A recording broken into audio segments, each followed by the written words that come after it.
Lila Flock Church Ministries proclaim, portray, and point. Alors, Jérémie, nkaho iva assister ibihe bya royaume de Juda, ibihe bitoroshe niwe muvugishwa wa mbere yagize ingorane. Sisi umaze kwibona les prophètes modernes ou contemporains, abo kuri benshi ntibazi, that's how it's shakara atari abo kuri yene benshi ntabazi. Hanyuma bajya munsi barevendika la même autorité des prophètes de l'Ancien Testament. Hanyuma baravuma bayoboza nko kwifuza namba ngo yambara ishati ya $30,000 muri sejeti prive, kabona ko ari umuntu akomeye akwereka mansion yiwe fula yiwe atako umuprofeti yaryoshe kabisa. Ariko nkuko tuza kubibona ça n'avait rien de prestigieux vraiment, nkuko tubibona c'était umuhamagaro batabo kwifuzwa na gato, comme on va le voir avec Jérémie. Ubwa mbere Jérémie ahamagwa mu buryo inhabituel kubera akomoka mu muryango w'abaherezi birukana mu mibango. Biruka Eli n'abahungu biwe. Eli rero yari wa muvyeyi kera ari umuntu yigeze kunyereka filime y'abavyeyi b'igaba. Umwana wiwe akoze ikosa agakora igafe yacabwiye abandi bagabo sanse mon fils.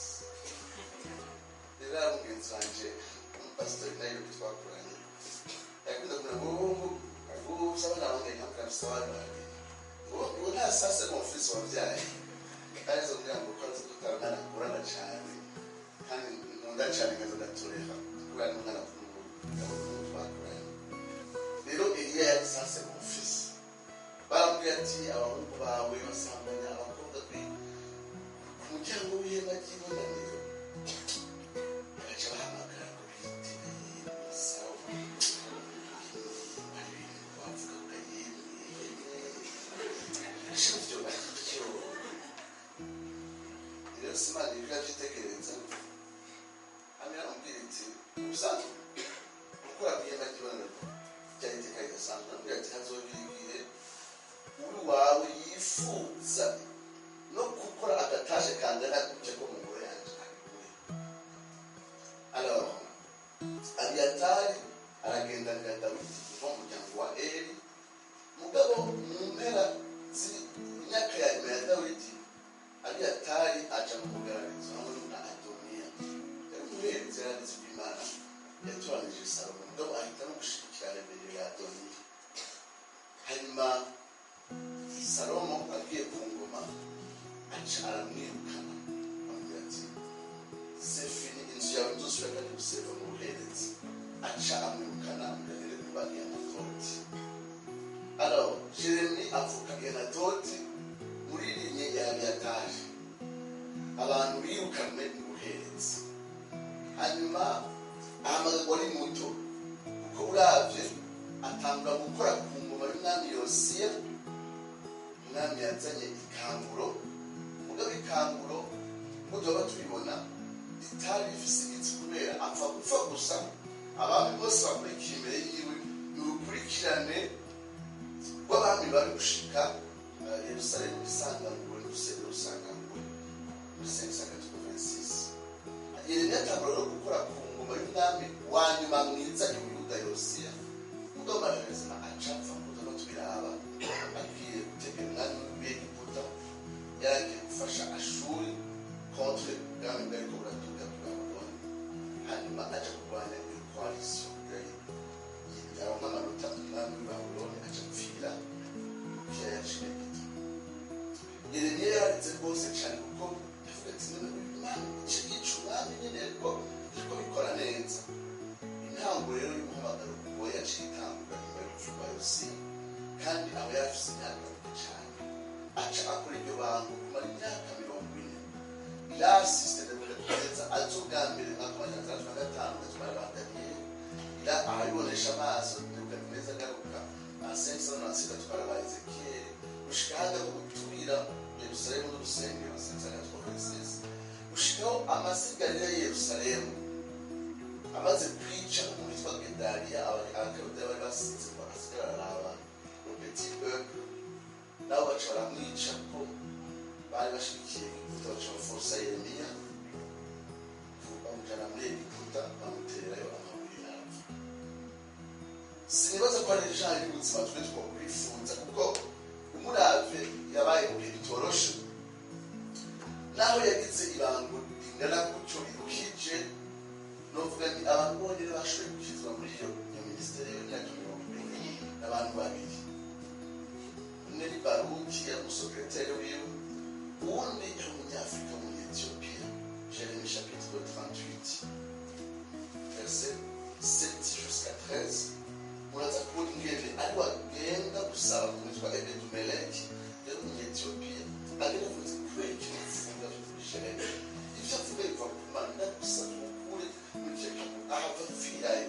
Usanga abantu babiri bonyine bumvise ubutumwa bwa Yeremiya, Baruki na Ebedumeleki. Mani majambo iyo Yeremiya aposta video yiwe y'ubutumwa kuri YouTube yari bifise amafi abiri.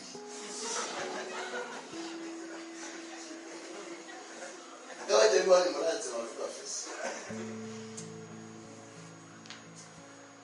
Alors atangura un message ku mugaragaro muri chapitre 7.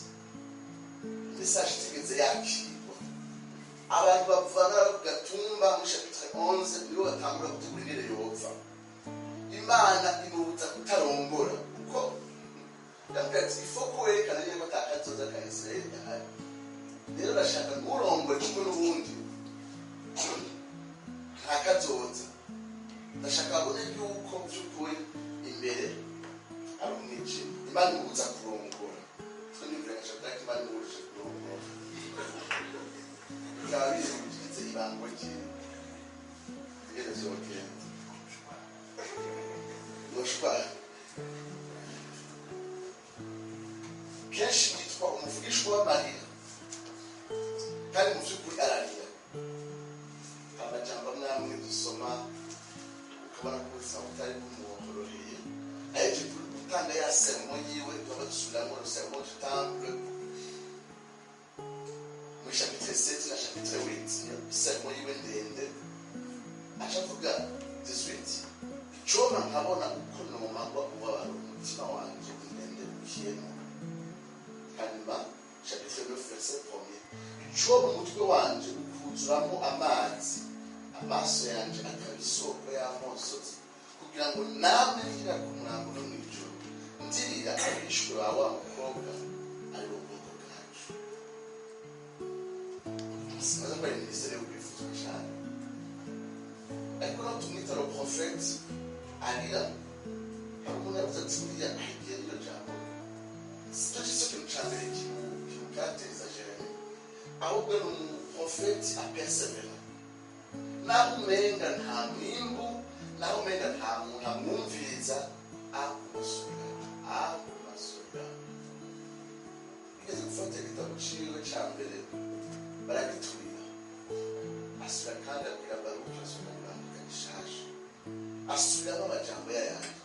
Yumvire n'Imana iramubwira muri chapitre 7 ngo ndagusabye ntusubire gusengera ubwo bwoko, ntusubire kubambwira mu mutwe.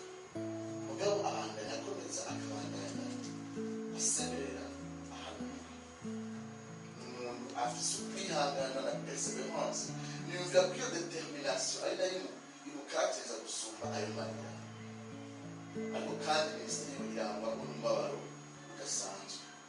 Yoba rero yaratangiye kwegereza izo nyandiko akazandika imbere y'uvuga ni ivyo uzavyandika progressive kuko bihabwa na Baruki ubwo bishobora kuba byaratorokanye neza gutya mu mwaka wa 1950 imbere ya Yesu Kristo. Nk'uko turabivuga ikirere cya politiki ikigo cy'igitabo cya Yeremiya n'icyaha ubwami bw'Isirayeli imiryango 10 yamaze gutwarwa bunyagano hanyuma bo barasigaye ibereye Yerusalemu. Hanyuma hagati aho hariko impinduka mu bya politiki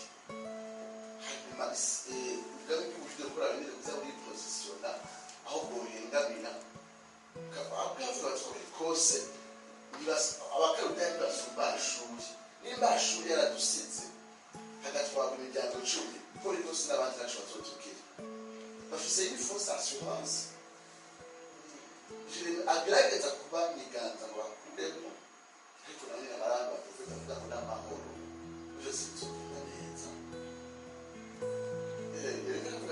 jewe mugabo John ko n'abasama amahoro agerageza kubakangura imbere y'uko ibyago bitangura kuba ko bikurikiranya biza kurangira urusengero ruturiwe n'inzitizi zose zisabuziye zisanganwe agerageza kubakangura muri iryo tsiro barimo ibihe rero bitoroshe kubiravye ubwami bw'ashuri naho bwatwaye imiryango 10 bo ku TMCL gusa n'ubwatanguye gusubira inyuma cyane cyane umwami wabo akomeye yitwa Asubanimale apfuye asisa vesisi ico gihe rero abakarudaya n'abamezi bacaza kugira coalition kugira barabe ko botumira kwenda kujyana bijya mu byo mu kigo cy'abana ariko ashuri gerageza kwiyegeranya mugabo igatakaza intambara izwi en 612 igisagara cyawo kapitali yawo y'Indeho iraneshwa mugabo bagerageza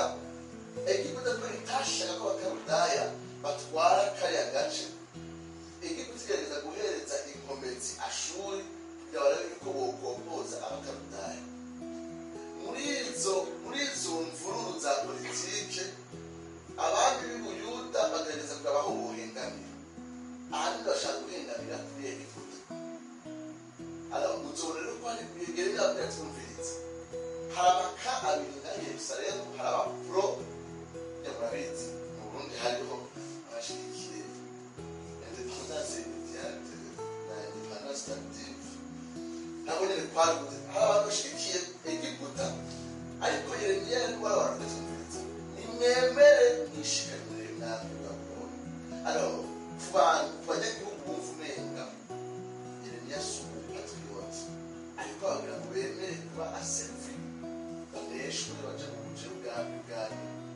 ukabwira ati Imana iramaze kubagaburira yawe kugira ngo basiboroshoke ibiyamutse gatoya nimwigire ku Rwanda c'était pas un message très populaire alors Nebukadineza agwara urugamba Yosiya amaze gupfa abami bakurikira bagerageza kwemerera Nebukadineza ko bamuyobotse mugabo bagaca baza barapriza alliance bahengamira kuri Egiputa nawe agaca agira ishavu agacaza bamenya 650 agatwara abindari ingoma bandaniye hanyuma akajya muri 597 umuntu mpamvu rero muri 586 agaca asangangura byose muri urwo rugamba rero rwo kubaho abami bakurikiye Yosiya baza baraba endesi hagati ya alliance yabo ku bakarudaya no ku banyegiputa naho rero ministere ya Yeremiya ibera agerageza kubabwira ati nimunagerageze gushyira ibyizigiro byanyu mu alliance politique na Egiputa kuko ntazobakiza uburake bw'Imana mbona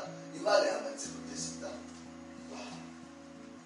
agerageza muri mu patriote bisanzwe by'abasabye mwishikane mugende mu gusara ikigongo kumbure yogira imbuga ariko kuri bo c'est un message de courage au peuple indéterminé kugerageza kurwanya abakarudaya bashimishikije ihanga rya Egiputa ariko ça va pas marcher kubera yaba Egiputa izogwana mu ntambara yitwa intambara y'Karkemishi ni rwa rugamba se wa Nebukadineza aca mfamo asisa 5 na Boporosa amaze gupfa umuhungu we Nebukadineza aca bandanya urugamba akarunesha agaca abandanya bagwanye kuri Efurate aca abandaniriza Yerusalemu agaca atangura intambara zibandanye zitatu gushika muri 586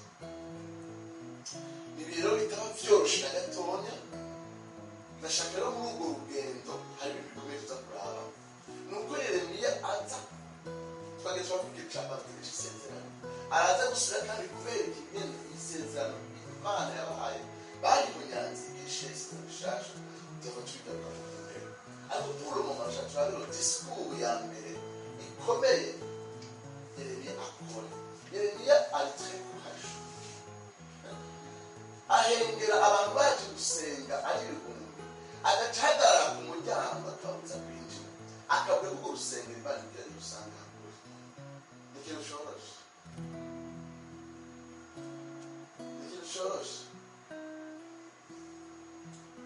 acagira disikuru ikomeye bitaro disikuru temple tugira nk'abaregatori twoyikora yose mugabo turageza dusome chapitre 7 yose ashaka saba umuntu asoma neza ikirundi abisome chapitre 7 yose tumere nk'abaregatori chapitre 7 irabera nk'iresuka ubutumwa bwa jugement buzoba bugaruka kenshi mu gitabo ca Yeremiya hamwe rero tuyirabiye hamwe tugatonya byodufasha ndi umuntu asoma neza ikirundi ashaka gutora mikrofone adusomere chapitre 7 yose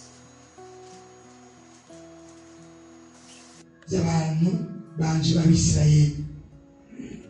Kandi none ko mwakoze ivyo bikorwa byose nijoro aho mbivuze nkaba nari naravuganye namwe nzindiwe no kubabwira ariko nimwumve, nkabahamagara ariko nimwitabe. Nuko rero nk'uko nagiriye Shilo niko nzogirira iyi ngoro yitirirwa izina ryanje.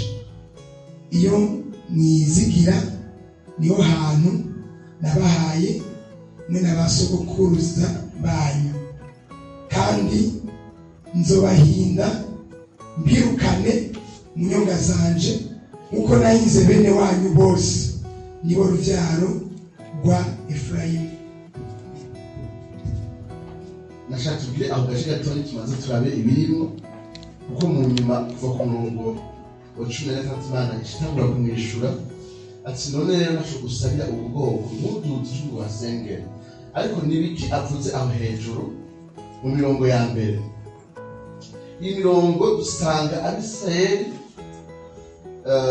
bafise ibintu bibiri. Bwa mbere abanyabyaha babonye ibyagezweho by'Uhoraho, hari injustice mu gihugu mu buryo budasanzwe, ariko bobo ntibumva umenga biri grave ku buryo kumva ko Imana yoza igasangangura urusengero rwayo mu kubera ivyo bintu bavuga ati no kamene Imana ntiyogera jusqu'au point isacrifier urusengero. Bari urusengero rwiza, Imana yaruvuze ko ibintu byinshi kandi byiza, yitwa urusengero rw'abahereza une fausse sécurité. Bakavuga bati ntacu bitwaye ingene tubaye umugabo, Imana niyoshika ku rugezo rwaho isangangura kino kintu ciza n'iki n'ivyo yakivuze ko n'ingene ico kibanza Imana yavuze ko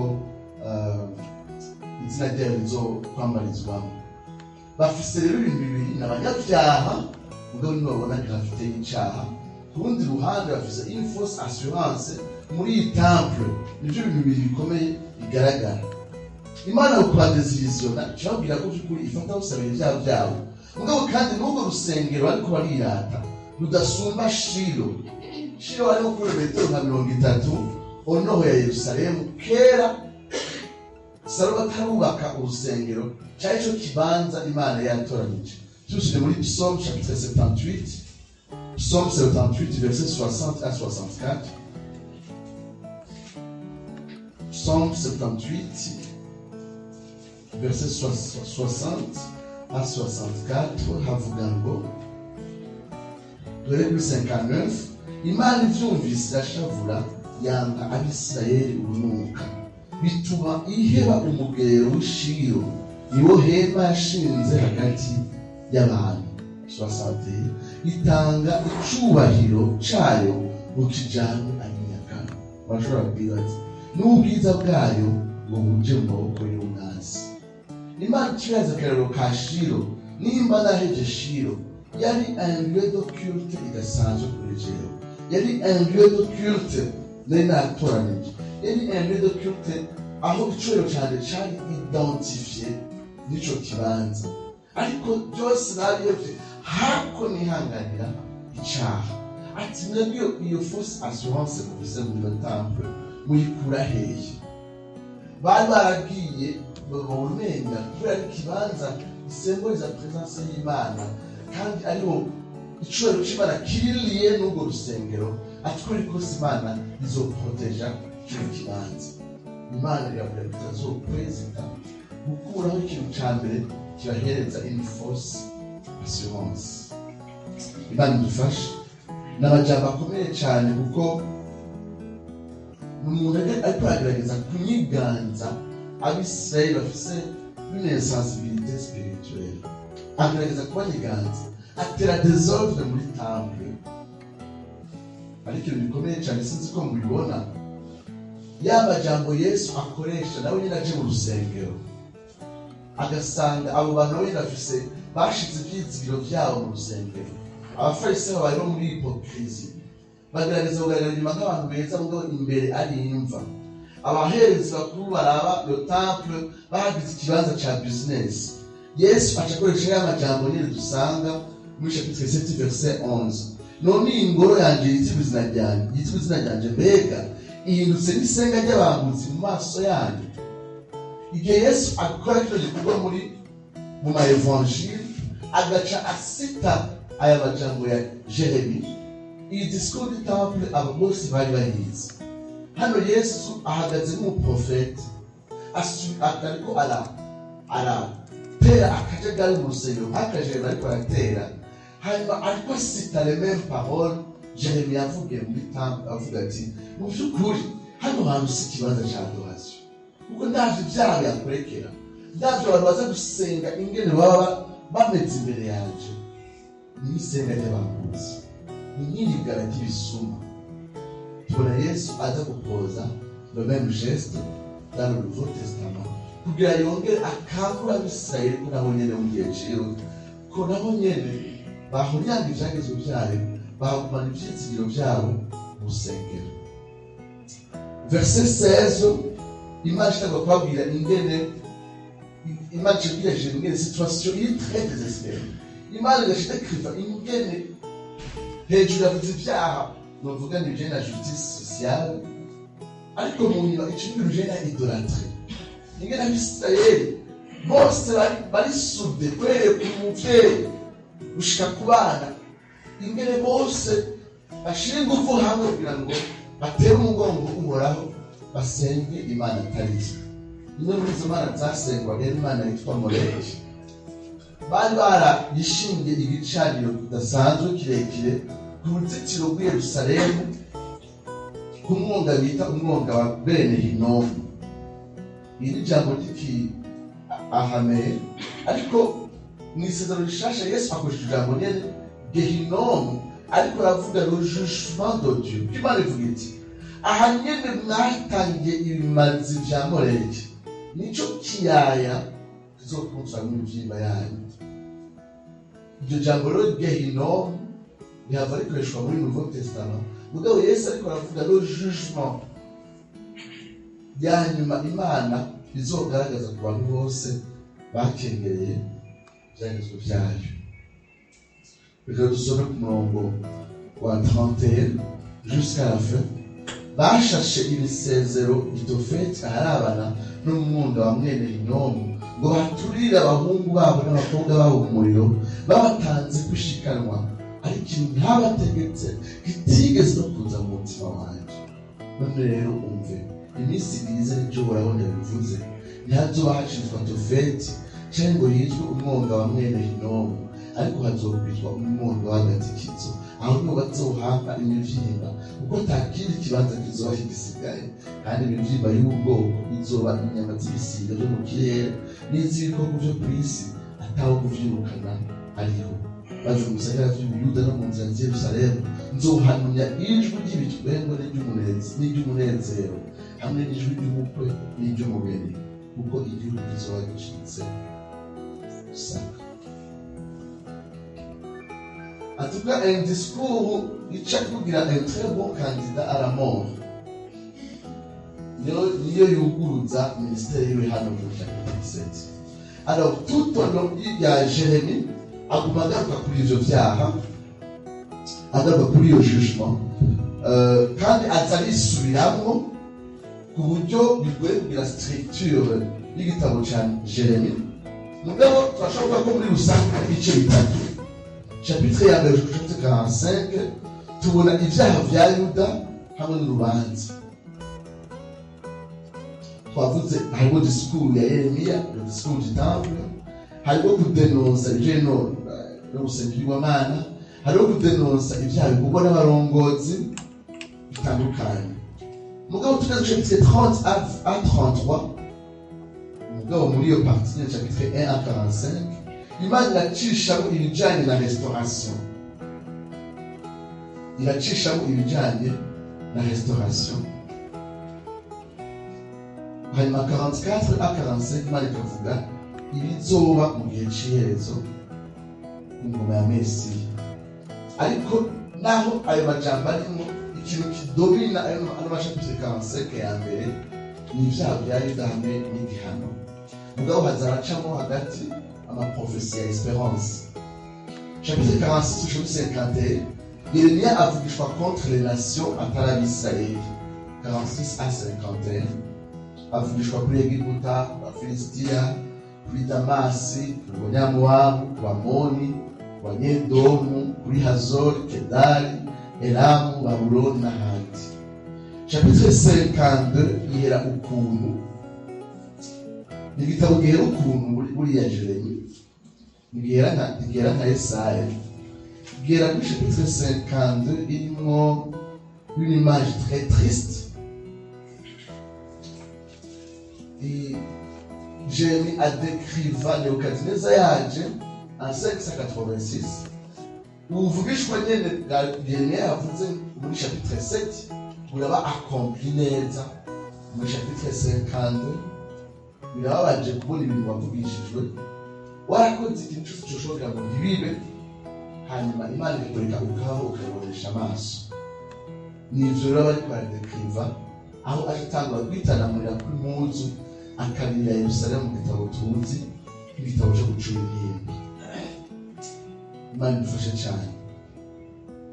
Yeremiya nuwo mvugishwa cyo kimwe na Mose nawe nyene yinginga Imana ngo ihagaze Israeli. Imana ikavuga iti ntusubire kunambwira ikibazo cyawe. Nimuvugishwa agumana umubabaro kubera ku ruhande rumwe arababara iyo abonye ibyaha bikorwa n'ubwoko bwiwe kubera arakunda kubera kw'Imana. Yaraba mu barongozi, yaraba mu rusengero, ingera abantu bafata ibisanzwe kubera kw'Imana bikamubabaza. Mugabana umubabaro uvange n'undi mubabaro. Imana yavuga ibize kubakubita nawe nyine akababara. Kuko uruhande nawe nyine n'umuntu. Uruhande rumwe yisolidariza na bene wabo, arifuza ko ayo mahano atoshika. Rero ku ruhande rwose agumana umubabaro, arabazwa n'ibyaha, akabazwa kandi n'urubanza rugiye kuza. Ubwo rubanza rugiye kuza agerageza kurubuza biciye mu mburi zidasanzwe, ariko bigeze kurangira mu gice cya 52 bya bindi nyine yatinya ko vyoba kwihanga ryiwe abibonesheje amaso. Sinaza ko ari ubuzima bwiza, n'ubuzima burimo umubabaro. Yeremiya naho atavugishwa kuri Mesiya mu buryo nomvugane bwanditse neza nka Yesaya, mugabo urabona yuko huzuyemo ubuvugishwa bujanye na Mesiya. Hari amashapitre akomeye 31 na 33, ndetse ko amashapitre muzosoma kenshi n'amashapitre aho Yeremiya naho abona ko ubwoko bwe bwamaze kwica isezerano rya mbere, afite ibyizigiro by'irindi sezerano Imana isezerano. Iryo sezerano rero aca rivuga ko ritandukanye n'irya mbere, kubera hoho abantu baraja mu isezerano bose, ariko imitima yabo atari bose ihindutse.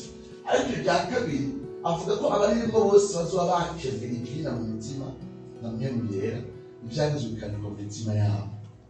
Mugabo kandi iryo sezerano rishasha mesiyanike arifatanya n'ubuvugishwa bwa Dawidi, aho Imana yasezeranye inganji y'intahava.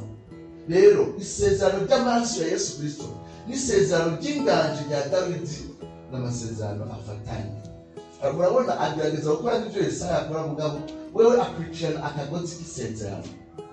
Yesu aza gutanguza isezerano rishasha ry'amaraso, kandi akitwiriza mu isezerano biciye mu rupfu rwiwe, kandi abaryinjiramo si abandi bitwa abakristo cyangwa abanditsi mu malisite y'amashengero, n'abakebwe mu mitima.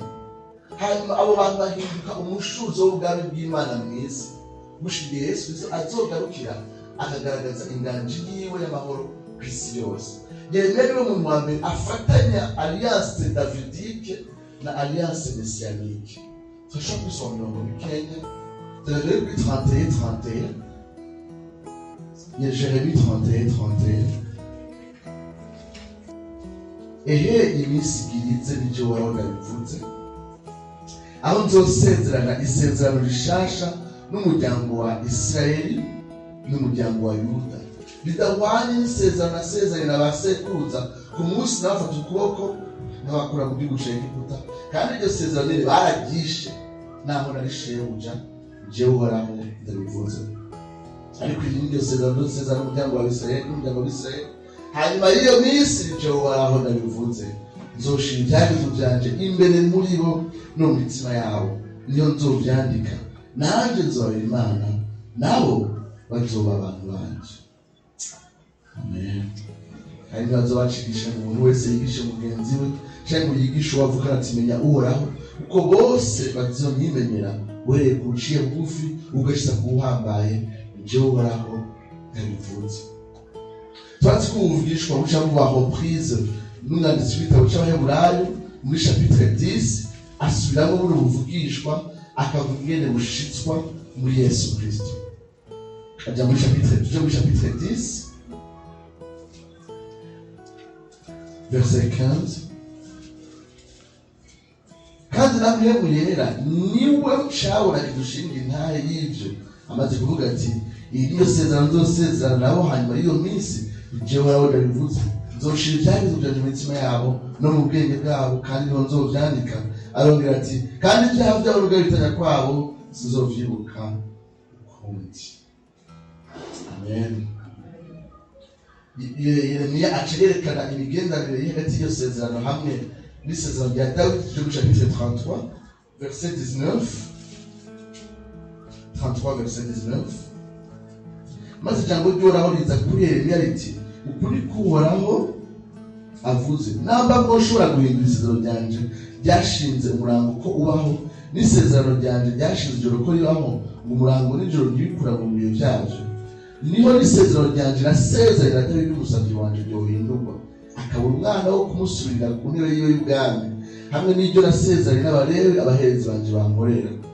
Nk'uko atawuharura ingabo z'inyenyeri zo kw'ijuru n'umusenyi w'ikiyaga, niko nzogwiza uruvyaro rwa Dawidi umusavyi wanje n'ubwo Abalewi bankorera.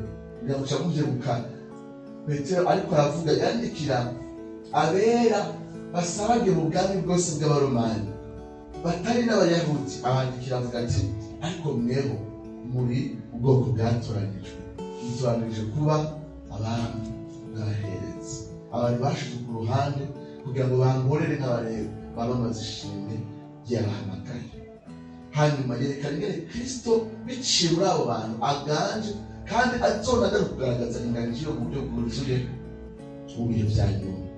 Uko niko Yeremiya arangiza buno butumwa afite ivyizigiro bidasanzwe, kandi naho atandika mu buryo novuga ndi bufatika cyane nka Yesaya, atanga urufatiro rudasanzwe, isezerano rishasha ryava ryubakako rya Yesu Kristo, kandi arangiza ivyizigiro naho chapitre 52 irimo depression. Ariko muri ico gitabo tuhasanga ubufishwa bwinshi butwereka iryo sezerano rihambaye rya Yesu Kristo, kandi ritunganye rwose, kandi ry'ubwiza burushije. Nk'uko umwanditsi w'ibitabo c'Abaheburayo amara umwanya ariko arerekana ingene iri sezerano risumba rwose isezerano rya mbere. Imana irahezagire. Ndashaka kubabaza ikintu kimwe, sinzi uko mubona ikintu ca souffrance muri ministère ya Yeremiya, hanyuma mukaraba nimba mwebwe muko muriyumvira ingene muzokorera Imana, ko ico kintu mu vy'ukuri muba mwiteguye kukigumbira.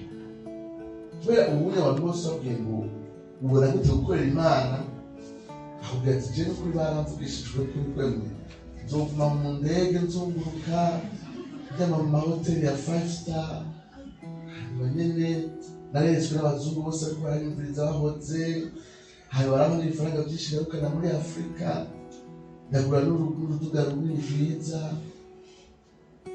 Ndiko ndavuga amasezerano mwese,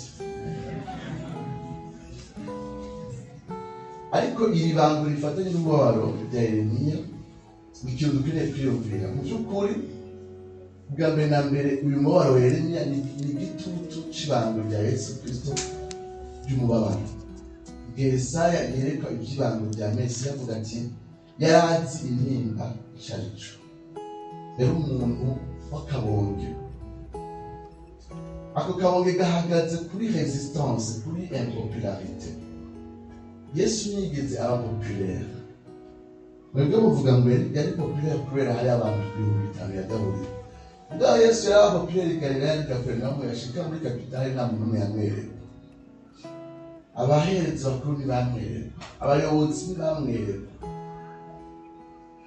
Abitwa ko biga iby'Imana, abafarisayo, yarageze kubakosora mugabo ubwibone bwabo bwatuma batanabona ingene ariko arabereka ingene ivyanditswe bitumbereza kuri we. Uwo ni umubabaro wo kubona abantu batihana. Maze Yesu abona abantu b'i Nazareti ahantu yakuriye, yagira ibitangaza yakuramo, yabona ukutizera kwabo. Bwamujyajya abona mu bafarisayo. Kwari gukunda ibyicaro vya mbere yabona mu bigishwa biwe. Ibi byose bigatera umubabaro. Naho Yeremiya akora minisiteri y'amarira kandi anatererwa mu kinogo, mugabo mu nyuma bakamukura yaraheze iminsi mike. Yesu Kristo we arababara gushikaho aja ku musaraba agapfa urupfu gashinyagura, hanyuma aterwa mu kinogo, kandi coco mu kinogo ujamo wapfuye kandi uri muzima. Bashiraho n'ikintu co kumucunga mbere y'uko azuka mu bapfuye. Abo ahamagara mw'ibango nabo nyene ataza kubabwira yuko buzuza ivyasigaye ku mibabaro yiwe. Niko Pawulo yibona andikira bamwe mu bo yandikiye siniko arabigarantiye sinavyibuka, avuga ati ivyasigaye ku mibabaro ya Kristo ndabishitsa mu mubiri wanje. Nawe yibona ko ibango ryiwe ari extension y'amasouffrance ya Yesu Kristo. Ariko kwandika mu gitabo c'Abikorino agerageza kuvuga imibabaro yose yaciyemo mw'ibanga, hanyuma mu nyuma akandika Timoteyo ati mwibuke yuko abazogenda bose bakurikirana inzira yo kugororoka bazogira iki? Bazohama. Ibi byose biratwereka ingene gukorera ibango haba harimo no kwamamaza la souffrance.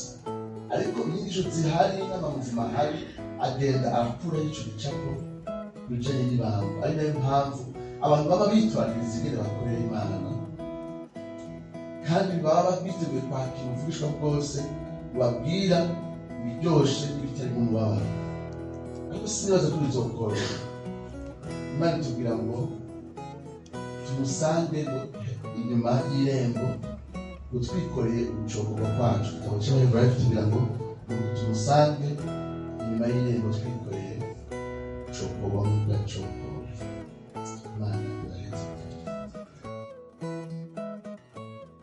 Lila Flock Church Ministries, proclaim, portray, and point.